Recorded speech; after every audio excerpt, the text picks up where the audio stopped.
He came here to kill us, a prayer of St. G. When there was no earth, no moon, no stars, nor anything to touch, yet reigned in the spirit world a very high prince. And when we were brought to this place, he came here to kill us.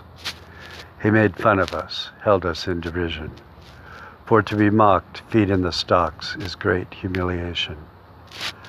His power was very great, ours is small.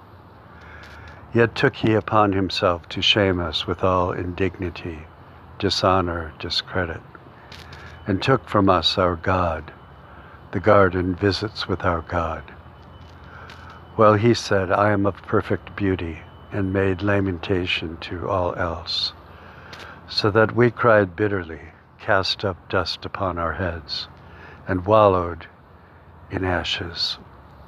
We made ourselves bald, girded ourselves with sackcloth, and wailed in anguish. We wretched moaned and woed and picked at our sores. Cheerless was the earth in that day.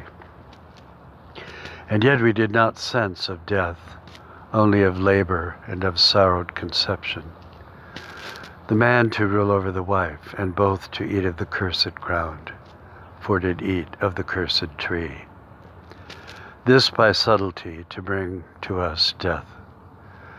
Perhaps we thought there were but thorns and thistles, and an unfriendliness from you. It must be that all created beings desire companionship. For though 1/3 of the great host went downward with this angel, he desired more. The streets were filled with the slain. A full end was to be made of the remnant of Israel, and scattered them to all desolations.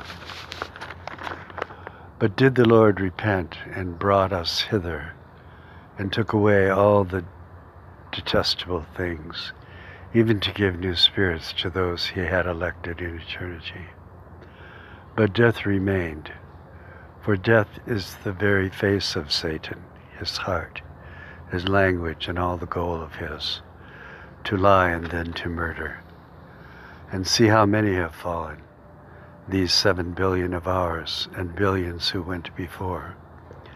And the Lord himself made empty the earth, made waste and turned upside down, and scattered our inhabitants. The land emptied, utterly spoiled, mourning, fading, and with the haughty people languishing. For the Lord over the earth was haughty, and was crafty, was evil in his essence. He devoured, he burned, made desolate, quieted mirth, muted song, and gave bitterness to drink.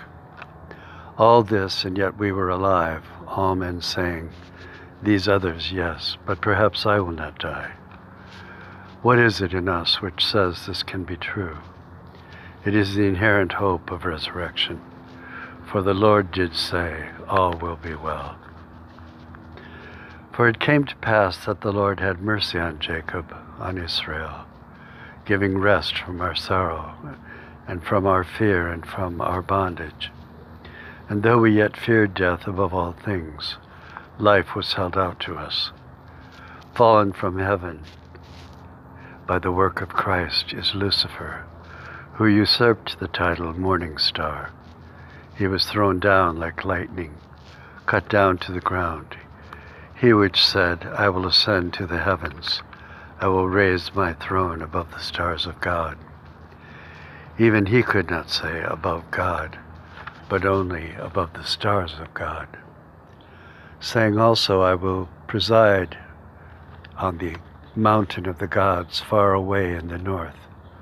But lo, there are no gods, above whom to make himself most high. There is only death. Satan will never see death. He and his are consigned forever to the lake of fire. It is the realm of the dead, and is a deep pit, and is a forever place. How can any humans be thrust to this deep place?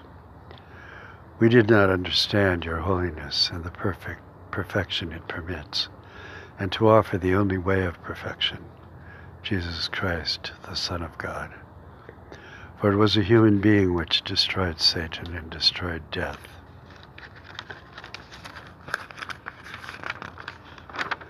And where is the joy of my youth? It too was stolen from us. For death and the fear of death are a great force in the world, impinging joy and courage, and yea, to worship the Lord high God. But where, oh, where is the joy of my youth? It is upon the altar of God, upon which the Son of God was made a sacrifice for us. So that who is in derision? Why do the heathen rage, and the people imagine a vain thing? The kings and rulers set themselves against the Lord and against his anointed. But he did laugh, sitting in the heavens and holding them in derision. The true King is set upon your holy hill of Zion, and we are given to you as your inheritance. And you do love us and delivered us from the evil one, who strained to kill us, and from death and unto life eternal. Amen.